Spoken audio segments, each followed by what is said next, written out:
Look at us. We all got quiet because somebody knew that the record button got hit. Like, you just 100% confirmed every theory I've ever had, which is somebody pulls a camera out, they're gonna go for it.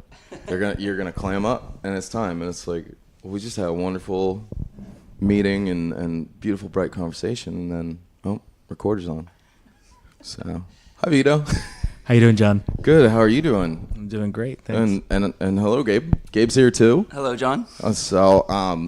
Gabe and Vito run the Story Supply Co. And you guys are young fellas that decided to get in the, like, what drove you to printing? Well, first, I appreciate you calling us young. Young enough. Quite We're in the same age range. Look, let me have my fantasy that I'm not old. Okay? I'm not getting old yet. No, but go ahead. Yeah, so, I mean, the printing thing kind of started, Gabe and I had worked on a project, Story Magazine. I think that launched like 2014. It's probably around the time. And I've always been sort of nerdy about notebooks and stationery stuff. I was doing some binding on my own. Mm. And at some point, I just kind of started thinking about starting a company. You know, the idea, it's like one of those things, you get the idea and it's sort of swirling around probably for a couple years. I mean, I think it took my wife finally saying, like, you're either going to do it or move on, you know? Yeah. So I reached out to Gabe because I knew he could design, and we just kind of, I was like, I have this idea to make notebooks. It's crazy, but what do you think? He got excited about it. That got me more excited about it. And so, we just sort of started planning how to do it or what we were going to do. The other part, like the giving part of it, kind of came about because we both sort of recognize, like, nobody really needed another notebook stationery company or print company in the world. Yeah. There's plenty of those. And so we, the idea behind that was to do something that's bigger than just the products themselves. Because I've worked a lot with youth writers and artists in after school writing programs and that sort of thing. It just kind of seemed like a good fit. To give notebooks to those organizations.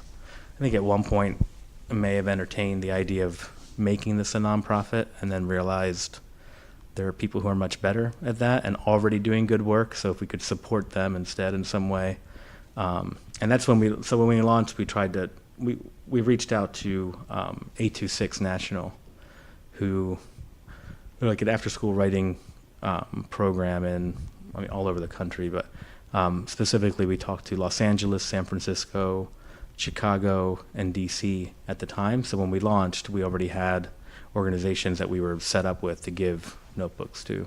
Mm. Since then, we've added some in York. Like we've given to the poetry group at the library, the youth poetry group, Creative York, hundreds of sketchbooks to York City schools. And then we've kind of been picking up along the way. Like we just sent a bunch of notebooks to Girls Write Pittsburgh, which is a youth writing organization that works with just troubled girls in, right. I shouldn't say troubled girls, like girls in underserved areas of Pittsburgh. And right. So, we just kind of keep doing it. That's really cool though. Like, how do you end up walking down that kind of avenue where it's just like you keep finding? Like, I have heard of 826 at some point. Mm-hmm. I know that, like, that's really familiar, but like. The Pittsburgh organization, like, how do you make those kind of connections? Is it just through research, running down Google spider webs, or? So we've actually been lucky that most of them. We ask on our site and through conversations that people sort of direct us to those organizations. Like one thing we found is that, like, even in York, there's so many organizations that are doing things that would fit. Our mission, but I just don't even know they exist. So a lot of it is just having other people point us in the direction or making those connections. Like Girls Write Pittsburgh actually came about. Some friends of mine have Barrel House magazine, which is like a literary magazine, originally out of DC, but they're kind of international now. But they do a contest where they basically, like, they have organizations like Girls Write Pittsburgh submit. And then they give them like $1,000 grant every year. And I just came across on Twitter like the list of their finalists, and I was like, I called my friend Dave. I was like, why aren't we working together on this? Because I think you can help me, and I can help you maybe in some way with these organizations. So it just kind of came to be. I mean, no, that's really cool, and that's like one of those things that you guys did the event a while ago with Mike, local personal hero Mike Hawthorne with his journals, and the biggest draw for it was his art's on the cover, and he's standing at the like he did an appearance, and he could do do the sketch. It's like one of the greatest things for people who love comic books. I'm not going to call them dorks because I'm one of them, but it was that whole thing, and then on top of that, every time somebody walked in and out of the door, it was going to the city school, which to me, that's one of those things as a longtime resident where anything that props up positive attitudes towards the city school, I'm 100% head over heels for it. But then at the same time, I realize that when I get that way where I'm hyper focused on one thing, it's like, okay, well, yeah, other parts of the community are doing excellent things for other underserved people, and it's not that I tune it out, it's just that I miss out on the frequency because I'm so focused on one thing. Yeah. So and I can relate to that. I mean, like for us, because we're a business, also what ends up happening is like we have to devote a lot of time to selling and marketing and making things, and it's two of us, so it's hard to find the time even to, like you had said, like Googling. Like I know organizations are out there that we're missing, and it's just even finding the time to kind of reach out and set up those relationships has been difficult. So that's why we've been more adamantly just trying to get people to send, if you know somebody that runs an organization, send them our way. Yeah. And that's been happening more and more often. So we do like pen shows throughout the country and other sort of trade shows and events. We'll get to that. I see your face. Yeah. It's a thing. Didn't know. Yeah. And so every time we do an event, and we get to meet new people, and they hear our story, and then they immediately like, I know, so and so, this lady who runs this organization. It's amazing. It seems like you'd be a perfect fit. Like, yes, that's what we want. We want you to direct us in those directions, because otherwise we know we're missing, and we're always. I mean, at this point, because we've been pretty lucky, we're always ahead in terms of we have more notebooks to give than not, because we've been selling a lot more than we've been able to give out. So we're always looking for organizations to partner with. Right. That's awesome. And I was going to say, I wondered how that, because like we were, before we hit the air, we were sitting about like, this is like a beautiful environment that you've got here, where it's obviously a prior kitchen because of the grill hood that's still in the wall. But like, there was some kind of lust for me as a high schooler, where being in the graphic arts lab and having that like,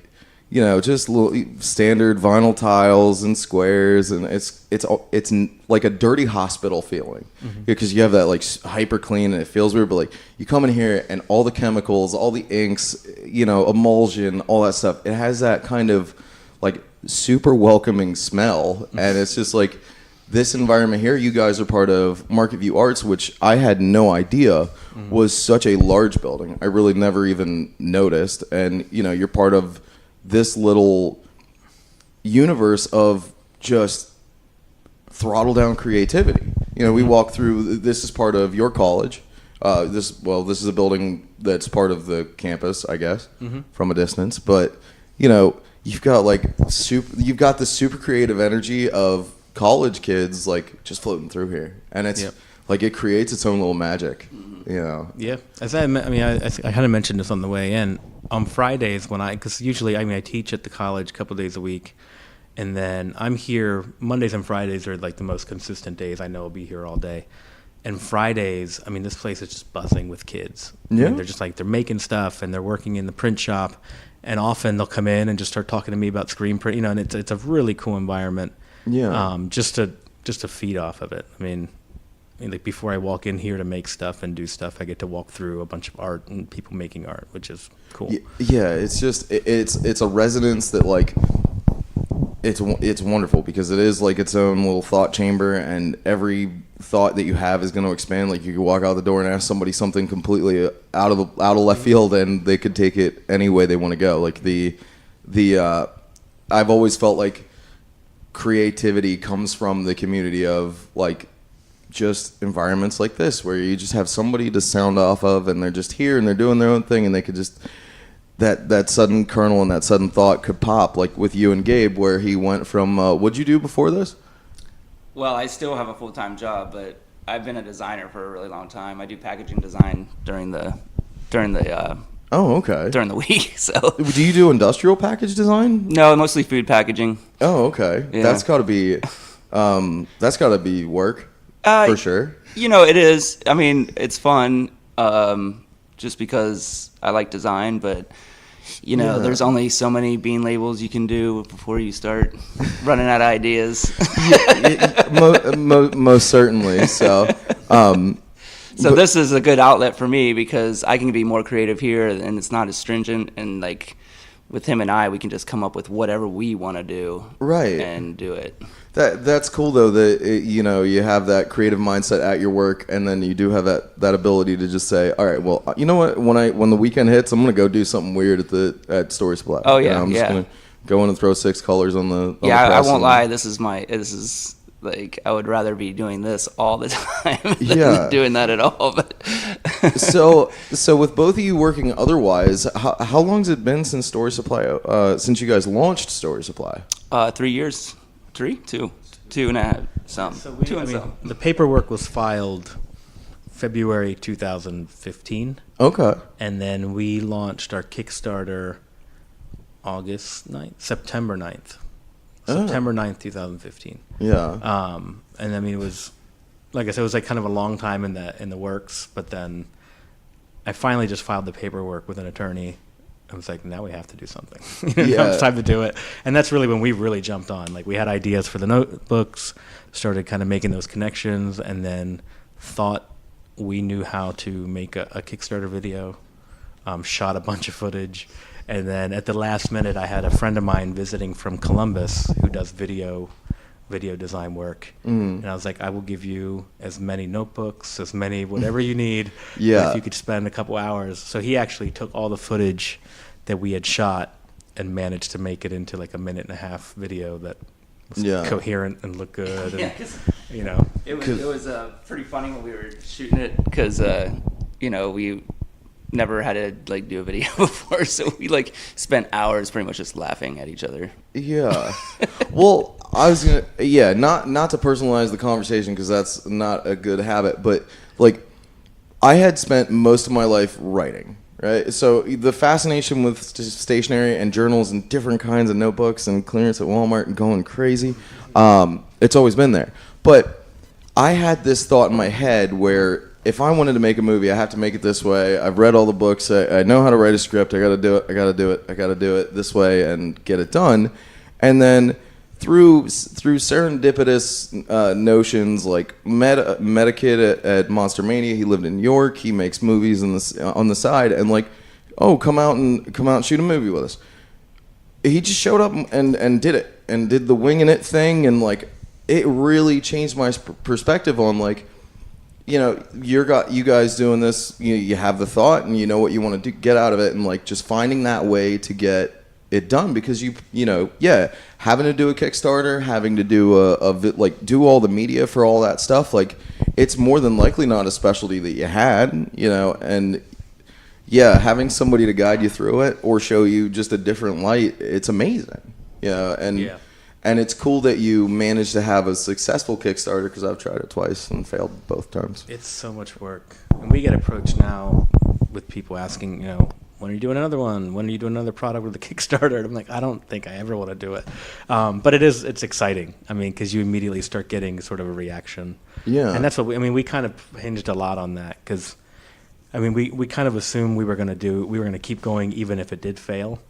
But we were like, it's kind of make or break. I mean, we'll know if this is like a viable product and people care. Yeah. And, it's a weird feeling when you hit go, you announce it on, all the channels that I'd been like scoping out, and within like 5 seconds, you start seeing sales come in. You're like, oh, people Yeah. care. And it's not just my mom, who bought a lot of notebooks. Yeah. She's still using notebooks from 2 years ago that she got. Yeah. But I mean, that's kind of always been our attitude, though. Like, if we get an idea, we figure out a way to make it happen, Yeah. and there's a lot of learning in the process. I mean, I learned a lot about video editing in that process. I mean, in the end, I was lucky enough that somebody else came in and saved the day. But, you know, because we went into it really excited. I mean, we had like tripods and cameras, and we hit the city like, you know, like guerrilla tactics. We were setting up my sister's drawing on the street, and it was all really great footage, but then it was like we just didn't have the time to learn how to do the rest of it. But screen print, like we had never really been screen printers before we had an opportunity, and we were like, hey, we like making stuff, and here's a great opportunity to buy this equipment.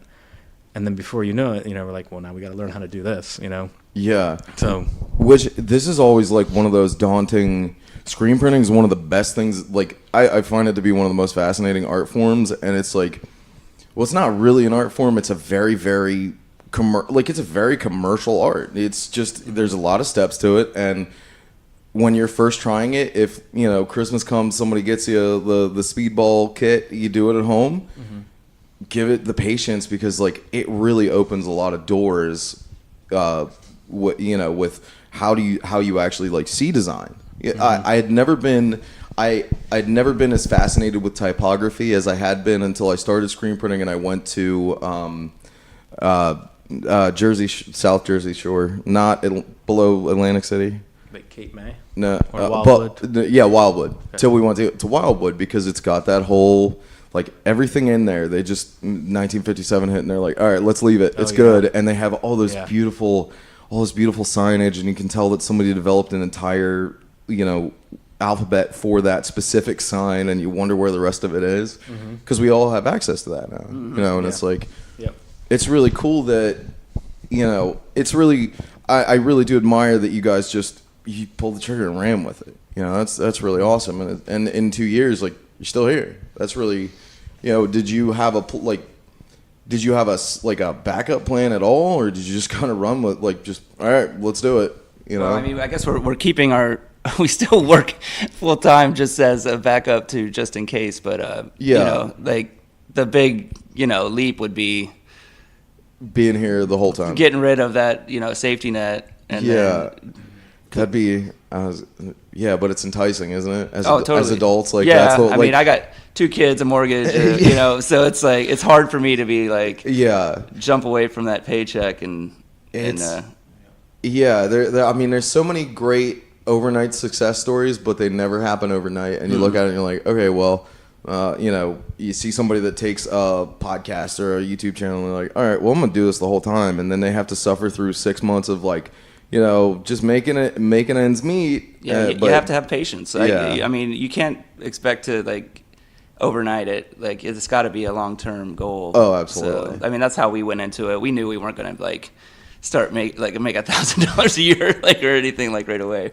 But there was we know that if we were, I don't know, even 15 years younger than we are now, it would be a different conversation. So there's always like a weird balance where it's, I know every day that we could probably make this more successful quicker if we just jumped in 100%. But we just can't. We can't afford to take that risk because there's too many other like bodies involved. There's too like we kind of owe our kids food and that sort of thing. Sleeping under an overpass, but I wouldn't mind if my kids were. I could envision a world where Gabe and I would just live in here and eat like whatever's nearby, which is plenty of great food nearby, and make it work. But at some point we have to go home and like put kids to bed, and and our wives probably, I think they want to see us sometimes. I mean, I don't know. I mean, probably, but it's like, I feel like now, especially in this conversation, like, like you listen to "Get in the Van" by Henry Rollins about how the record company came up and they were like just living in the office on mattresses and stuff like that. And you're like, that'd be super cool. It's like, oh yeah, but my wife would be mad about that. She would not be excited to be drug along with that Henry Rollins wouldn't do that now. No, at all. Like, he's totally cool with having a house now. You see the light, but that's the other thing is, like, you took that ethic and then you get to pass that ethic on to kids who are in harder situations. No matter how hard life can be in your own situation, you realize that, like, when you're out of it and you can look back at it and say, all right, well, is this good? Well, there's somebody that's in it that can't see it. What can I do to help? That's like, I feel like that's the ultimate like gesture of humanity. That it's like, okay, well, yeah, it was really tough to get to where we are, and we could wallow in the long trek it took to get here, or we could say, hey, what can we do to help others out? You know, to literally help them out of that storm. You know, and that's the thing that I'm most like, I think that's entrancing most of the time, is people just don't realize that. They'd rather, you know, go for the buck instead of reaching out and being a full broad picture. You know, you're the whole picture of awesome business that, you know, it's not self-serving, it's serving others. I mean, that's something we talk about a lot, even with, I mean, all of our stuff is made, I mean, a lot of it is made right in York. Like, the stuff we don't physically make in here is printed and manufactured within city limits. Like, Caskey Printing does some of our stuff. Okay, yeah. And so, you know, we made a conscious decision that was going to be who we were. I mean, to be honest, like, we can make the notebooks we sell for a lot cheaper if even we made them overseas. You know, like, we're currently working on a project to do like kind of like the ubiquitous Moleskine sort of like 5x8 hardbound book. Yeah. And I mean, that was something we wanted to make from the beginning, and we finally sort of found a way where we can still make them in the U.S. and not sell them for, like, you know, $150 a piece, which nobody would ever buy. And so, but that's the thing. I mean, I could get them made very cheaply, you know. So part of our being community driven, it was like, okay, we're going to give to these programs, but also, like, we want to know that the stuff we're making is contributing as well. So, like, using local, or if we can't make it locally, like our pencils that say, you know, they're made in Shelbyville, Tennessee. It's like one of the oldest family-run pencil, one of only two remaining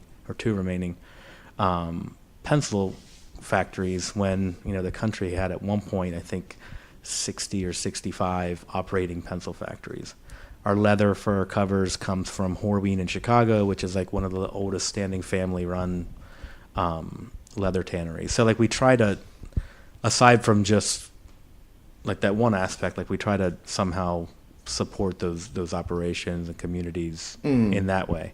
Yeah. Which makes everything harder. I mean, 'cause it's and more expensive. But I mean, we made a conscious decision, and it's like one of those things where not a day goes by where I'm like, oh, there'd be an easier way to do this or a cheaper way to do this, and then we always go back to, but this is what we set out to do, you know? Yeah, the quality of it is definitely there. Like, I like somebody pointed to you guys when I went on a rampage at Walmart because they had it was just brandless moleskins. Mm-hmm. Like, that's all they were, and they were originally $8, and they were on the clearance rack for $1 a piece. I know which ones you mean. I think. Yeah, they're great. They're super fantastic. They fit right in my backpack. Yeah. So, like, but I posted that, you know, like, hey moms, if you need something for your kids to do, go out and grab a couple of these. East York Walmart has a bunch on the shelf, and I'm not going to buy all of them because I'm not a lunatic, I swear. But you know, I did that, and then you know, most of the times when you do that, it's like, yeah, they're good, but you're right. Having them made here is actually more important than you really think it is, no matter what you believe. You're like, oh, well, yeah, but tanneries still exist. I didn't even consider that. You know, that's such a... I mean, first it came down to, like, I can tell you the names of the people that I work with on a daily basis at, like, the print shop, right? Mm. Or that Diane, who's been a printer for, like, 20 years, did the covers on our first batch, right? And we got to be there and talk to her and see her do it. She refused to let us take pictures of her because we were like, we're making a Kickstarter, you know? But she was like, no, just get a picture of my hands. But, you know, like, that's part of it for us, right? The fact that, like, we can use, I mean, like, when I call Musgrave Pencil in Tennessee to get our pencils made, I'm talking to, like, the great granddaughter of one of the original Musgraves, and she's still answering the phone in her beautiful sort of, like, Tennessee accent, you know? Yeah. And so that was always part of it for us too, because otherwise, like I said, like, the world didn't need more notebooks. I mean, you know, you can find them anywhere. You can, but if you're searching for quality, you're either gonna pay too much to look cool, or you're gonna pay a lot because it is beautiful handmade leather bound stuff that you get at, like, the Ren Fair, and it's like, Yeah, but it's really beautiful, and somebody took a lot of time, Yeah. and they're shorting themselves because of the amount of time that it took them. Yeah. And like I have a couple of beautiful leather bound, leather folding clasp, and it's not, and it is just the fascination with stationery. Like it's all there, and it's some of it's just like some of it creates an attitude in your head that you're like, okay, well, this is my new. I can't buy moleskins because it's a sickness. Yeah, I can't. I can't buy moleskins. I write in pen. I write in pen because I'm a lefty. I pull lead off my hand all the time if I use a pencil. So if I'm using a pen, I'm not going to willingly use a moleskin as a draft book. Like if I'm rough drafting something, I want something that I can mess up in. And whether that's my own, just. Well, I was going to say what you're doing right now is you're justifying all the other stuff, and I only because we can see, you can see your own in somebody else. I mean, when you talk to Pippi down the street here, that's what she calls it, a sickness, right? Like the whole thing with the pens and but I mean, part of it for me too, like getting into this, maybe one of my favorite parts has been being able to find others in that community. Like I said earlier, like we go to a fountain pen show. And it's weird, right? I mean, there's like big conference room. It's like 3 days in a hotel. People come and stay for the 3 days. Mm-hmm. The pens and the notebooks and the stationery stuff is part of it, but it's also the community that you're a part of. Yeah. That's been probably one of my favorite parts of like the last 2 years is getting to know these people, because eventually, then you get to meet them in person, and it's it becomes bigger than just. Oh, we're all crazy about notebooks and pencils and stuff. I mean, but we all have the similar story. Like, we all have that story of, like, you go into Target, and my wife is like, all right, I need to go pick this up. And I'm like, all right, I just need to pick something up. And before you know it, you're, like, veering into the stationery aisle. Yeah. I have, like, 6 packs of, like, Sharpies and stuff that I don't need, and 4 notebooks in my hand. I'm like, what am I doing with this? Yeah. And I was gonna say, and I was absolutely always like that. Like, I mean, Katie and I, when I'm on break at work, I get a 2-hour break, and sometimes I'll go roam around Staples, and I'll be just the happiest little boy in the world. Absolutely. Because it's fascinating because it is I think, like, I've programmed myself into thinking that it's like when you walk into a craft store. If you walk into a craft store for something, you know exactly what you need. You can walk in and walk out. If not, you're gonna walk in there and you're gonna think, and you're gonna walk down an aisle and you're gonna say, "Oh, you know what? I bet you I'm really good at calligraphy. Let me get this calligraphy set. I bet you I could probably paint a couple of canvases by the end of the day. Let's do this." Yeah. It's like it's all aspirational. Yeah, and it's just no. That's definitely how the stationery was for. I mean, before, maybe less so now, but I'm lying to myself probably. In that, as a writer, I'd be like, oh man, if I think what's wrong right now is I don't have the right pen. Yeah. Or right now, I know I just started writing this notebook, but if I think it's the notebook. And sometimes it works, right? Sometimes you buy yourself that thing, and suddenly it activates, those muscles, and the brain's going. I mean, it's always just in your head anyway, but it does work in its own sort of way. Yeah. And then you get sort of, I mean, I still do that. I've been, I'll be scribbling in a notebook, and I'll be like, man, this freaking pen just doesn't feel right. And so I need to find another one. And then I go look through all the other ones, and like, I don't think I own the one that I need. I must go find the right thing, And it's just what we do. No, 100%. It's just what we do. Yeah, I mean, that's definitely something with art, though. Like, you have to have the right tool, or it's like not working at all. Yeah, and sometimes it's like, sometimes you get into like a quality war with yourself. You're like, all right, well, as of recently, I've been trying to find a gel roller ball that will write through my hand, because when I write, I'm writing lefty, and then my hands sweat. The butt of my hand against the paper is sweating. Yeah, and it comes down to it, and like the pen will just stop running through it because there's just literal body gravy on the page. So I've been on that hunt because, oh god, being left-handed is annoying, and I never realized it until now. But there are some times where you really, really need a specific tool, like trying to wing it and make a 4-color press out of 2x4s and a cake roundabout on an old dining room table. That sounds strangely autobiographical. Bro, DIY is great, but you're really trying too hard. Yeah. And it's like, just go buy the right tool. And then sometimes, it does become that feedback loop where you're like, no, this isn't it. This isn't what I'm looking for. This is exactly what I'm looking for. Oh, nope. It's this one. It's this one. Yeah. And you meet people that get excited about the same thing because office supplies, high-end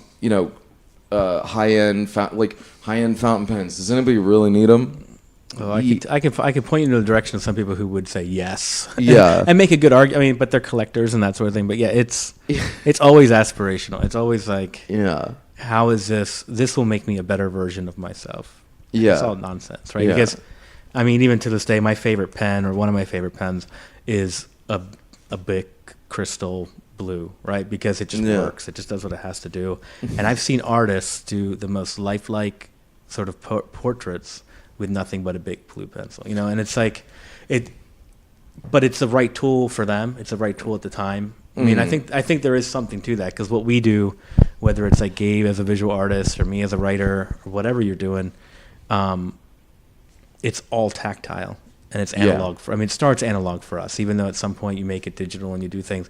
So there's something about the feel of it. I mean, some days the way that Bic pen feels in my hand is more powerful and better than if I was holding a $600 fountain pen. Yeah. But damn it, some days that $600 fountain pen just feels like the one, Yeah. And so it's just, it's our, because we make art with our whole body, it's everything. It's tactile. Yeah. So it's not just, I don't know. I think I'm just making excuses now. It's okay. I do the same thing. I ran across town 3 different times to the same place because I wanted to get a whiteboard I needed to change out from chalkboards. I have I'll do shaped chalkboards on my library wall, and that's where I throw my ideas every now and then. And I'm working on another project, and I was like, I'm having a hard time keeping 4 notebooks in order because I have systematic disappointment for myself, but I have 4 different notebooks, ideas, for this, and this, and everything is supposed to culminate. And it's like, well, I could just pull all the information on a whiteboard and hang it on the wall. And I'm running around town I think I spent probably 3.5 hours yesterday running around trying to find the right whiteboard, and I ended up buying 3 of them, and I really like it, and I set them up, and and I'm happy with them now. But it was like, I couldn't move forward with writing in my journal until I got over that hurdle because it was driving me crazy. So it was a big distraction. It was, and now I can be now I can make excuses as to why I'm not moving forward. It's wonderful. It's what I have no deadlines. I have no crowd for it yet. I have no fans of it yet. So I'll just get to it when I get to it. Nice. So, but yeah, sorry, my brain just popped for a second. But yeah, that was the thing, was that, you guys do everything local, and you got, you're sitting in front of a saddle stitcher and, all these beautiful machines that you think would just go by the wayside. And it's like, nah. You have that kind of attitude where it's like, find a piece that fits and then do it and get it done. And just, that's really awesome. So. But that's one thing I did when I actually circle back to when we were talking about having full-time jobs. And my hours are a little more flexible, obviously, than Gabe's. But, I think in order to make something like this work, it requires No, go ahead. It requires a full-time commitment. Yeah. So it just really kind of becomes, we have to make time. And there's nights when, I get emails from Gabe where he's working on a design or something. It's 11:30 or midnight. And I'm like, what are you still doing? I've gotten emails or texts where he's in the shop for some weird reason at 11:30 at night. I'm like, oh my God, he's working. Should I be working? What am I doing? And I'm watching Stranger Things or something, so. Yeah. But we just find the time.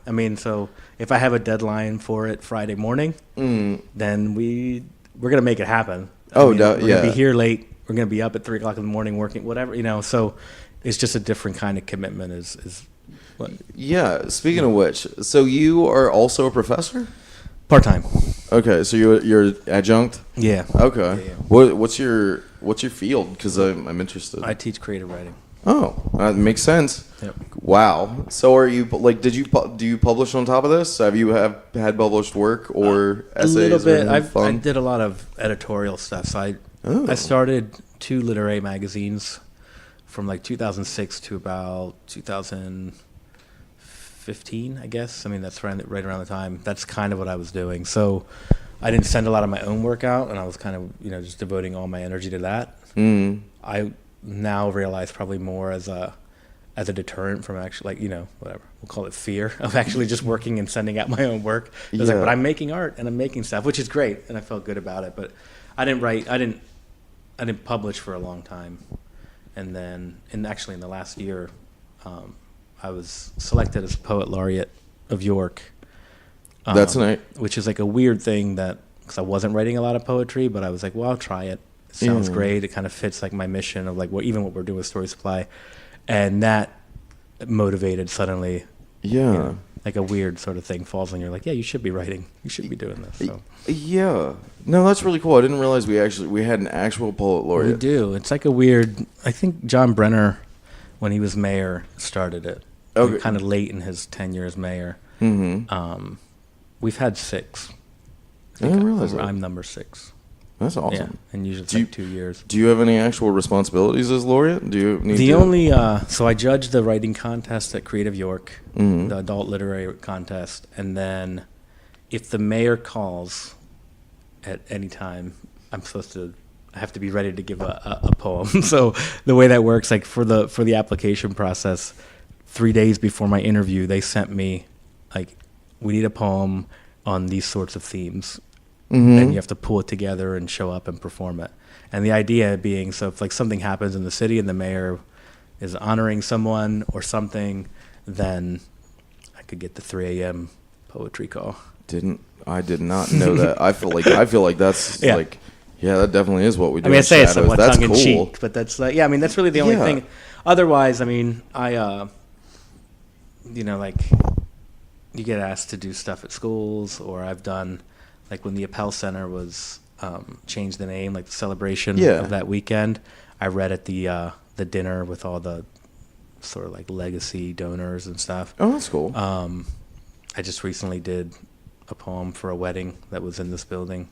Oh, wow. So I don't know. It's just kind of... That's neat. But the best part has been I'm writing every day now because I feel like I have to...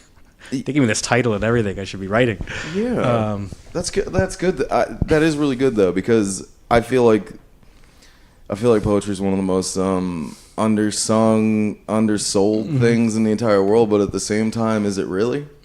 Because like I go through phases. You could name the 5 biggest underground beats or 5 biggest underground poets from 1947 until now, and it's. Okay, well, I get hooked on one, and then I get hooked on Bukowski, and I'm super in Bukowski mode, and I'm doing that thing, and I'm writing his way, and then I get bored to death of Bukowski because he was such an arrogant bastard. But I get bored to death of him, and then I move on to, like recently, I haven't written anything in probably 14 months, and I watched a movie from Criterion about the poets of the '80s. And Jim Carroll did one, and it was his poem Just Visiting, right? And the way they shot it is black and white, it's a beautiful film documentary, and you see that in the moment of Jim Carroll sitting on a stage in this kind of derelict house, and he's just sitting there. You realize like the entire world stopped for 4.5 minutes so he could just get his way. Like he was not a very good speaker, but like he wasn't very good as a performer. He was an amazing writer.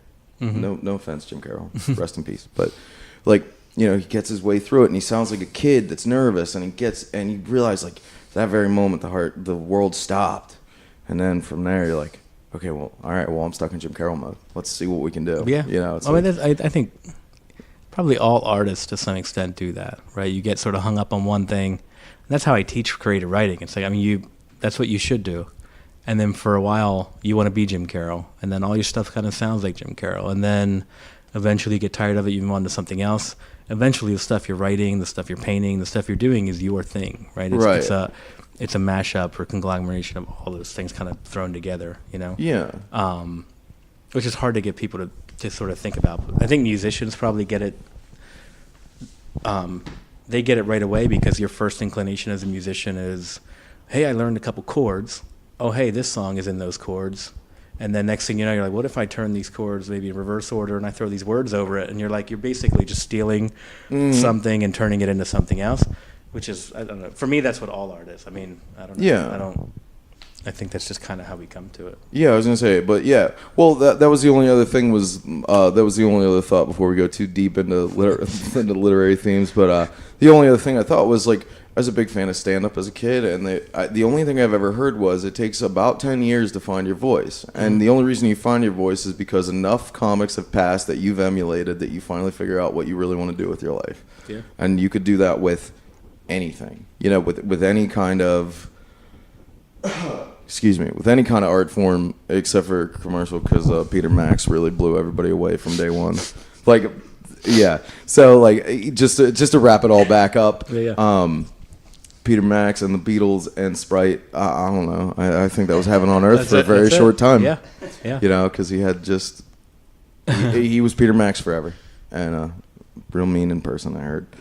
Anyway, but yeah, no, that's really cool. And, like, you guys being here in the Market View building, I had wondered how you ended up on a college campus building. That makes sense because you're professorship. Yeah, we were looking around and asking around. We were thinking, like, if we could just find, like, a garage. We wanted to be in the city. I mean, that was kind of our main thing, even a garage or that sort of thing. And then just, connection through the college.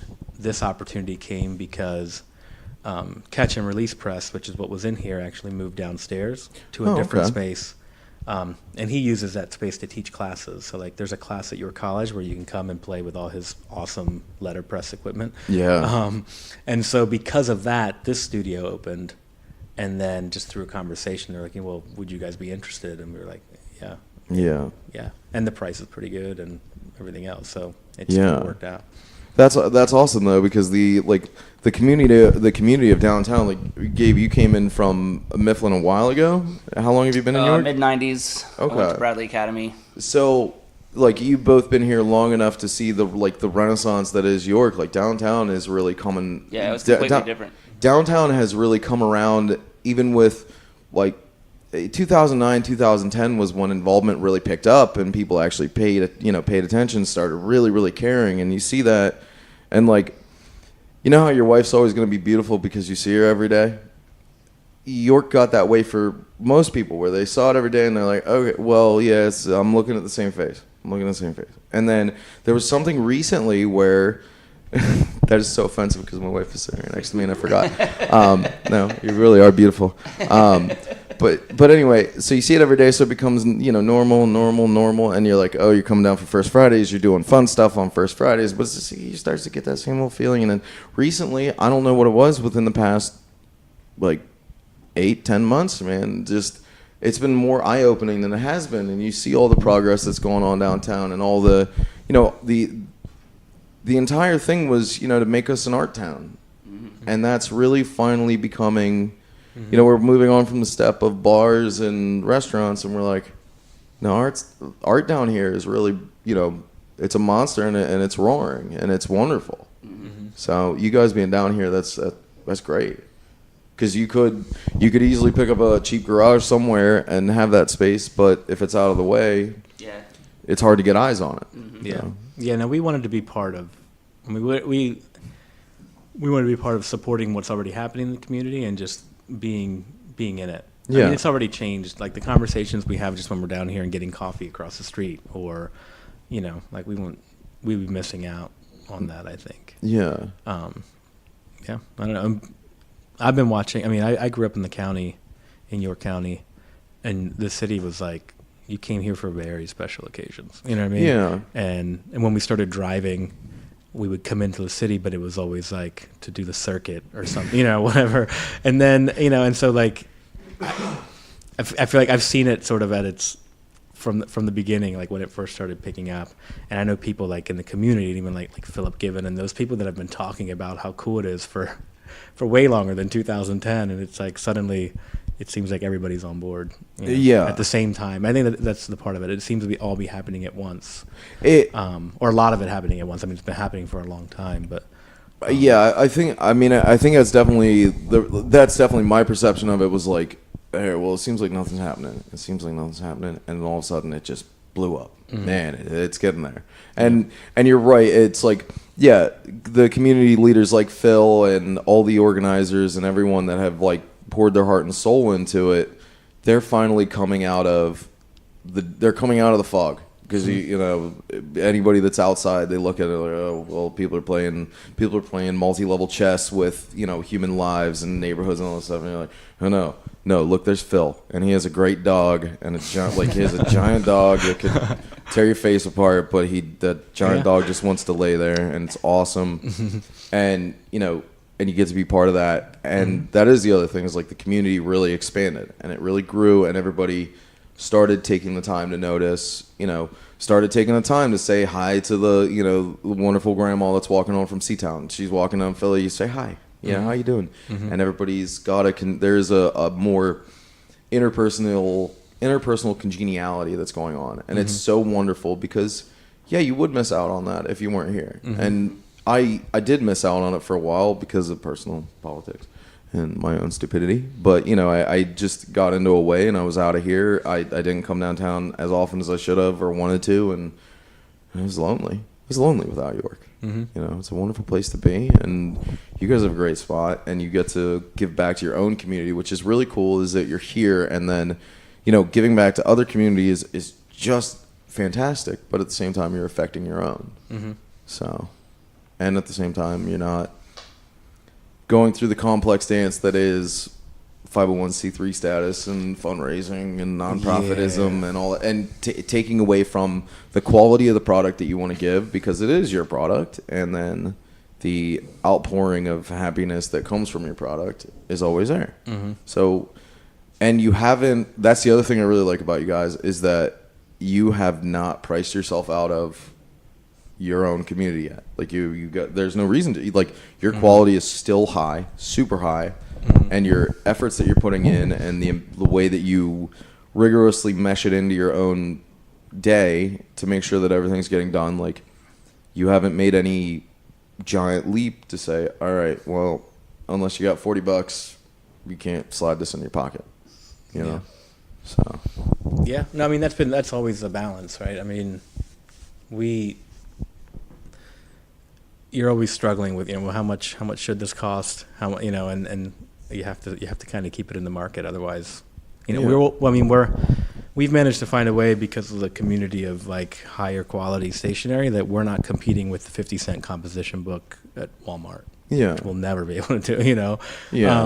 And so then in that case, I have to step, okay, so who are we competing with? And it is like Moleskine and those people that they're at an advantage because they're such a big company, but we can't make ours much more expensive than theirs, you know? Yeah. Because you can get that everywhere. Yeah, but you can, but like, I mean, realistically, if somebody pops open a leather, you know, wallet, and there's money, and then the cover of a little pocket journal in it, and it says Story Supply on it, I will probably like them way better than if it just said Field Notes. Me too.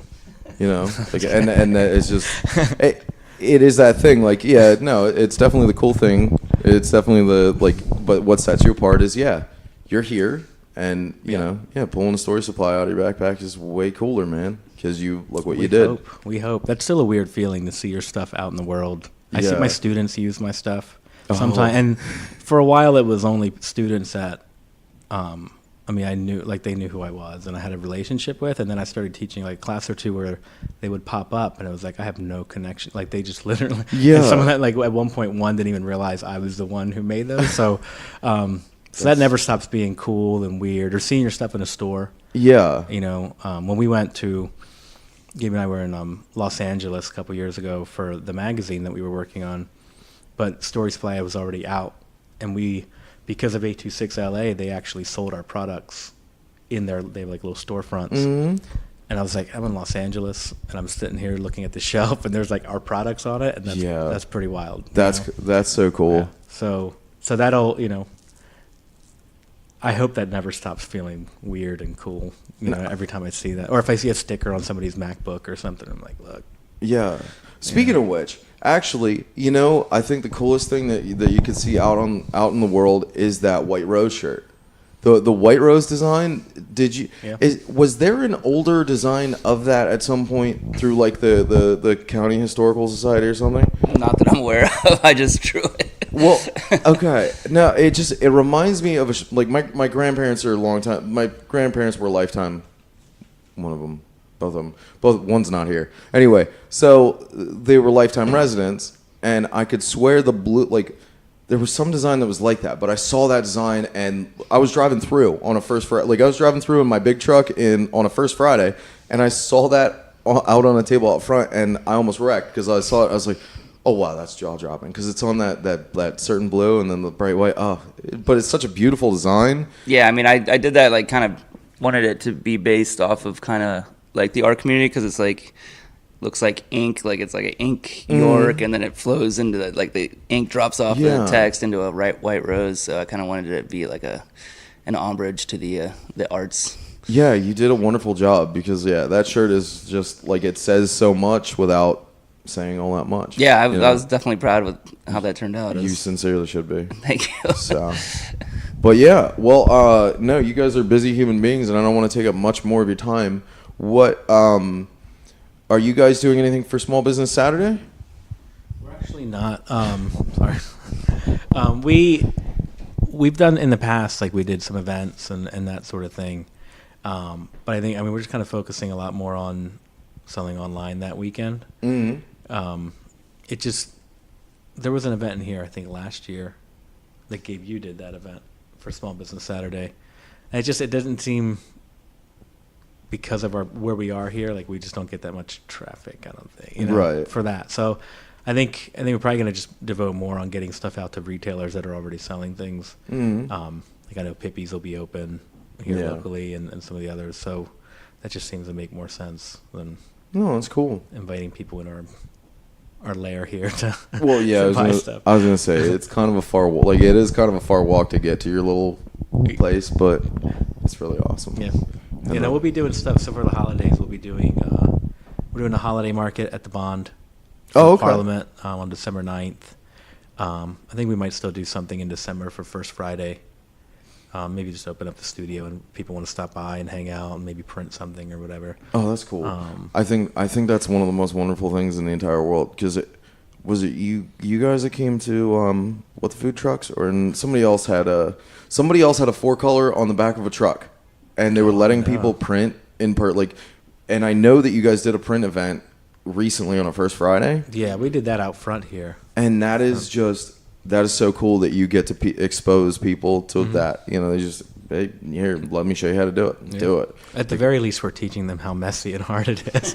Yeah. Because most people come in and then they leave with ink all over them. They're like, yep, that's the world we live in. Yeah, I was told to move out of the living room because our floor is too precious. Yeah. So you're gonna get a mess. I walk in here. I have actually a change of clothes in that closet. Yeah. Something like cut off, like jorts or whatever, and like a shirt. And usually when I come in, if I don't forget and ruin a pair of pants, I try to change and then get busy, because I've ruined so many articles of clothing. Oh yeah, no, I was gonna say there's an ink spot. Yeah, there's a couple of them on these jeans.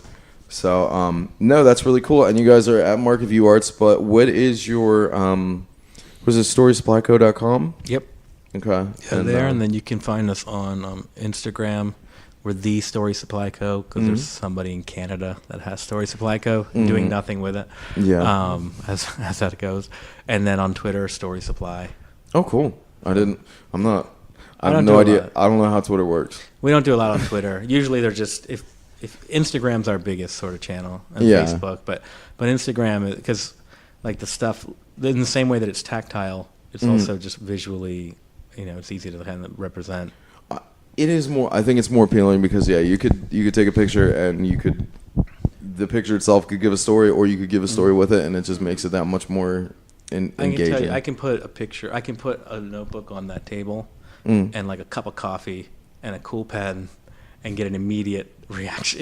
Because everybody's like, "Oh yes, that's what I want in my life." Yeah, that's exactly what I need. So those things work. So Instagram's probably the best place to follow us, just for the sake of that's where we're most active and have the biggest community. Awesome. Well, thank you guys so much for your time. I appreciate it. Thanks, Gabe. Sorry I only brought one mic for you guys. My bad for the shared mic and all that fun stuff. We're pretty close, so.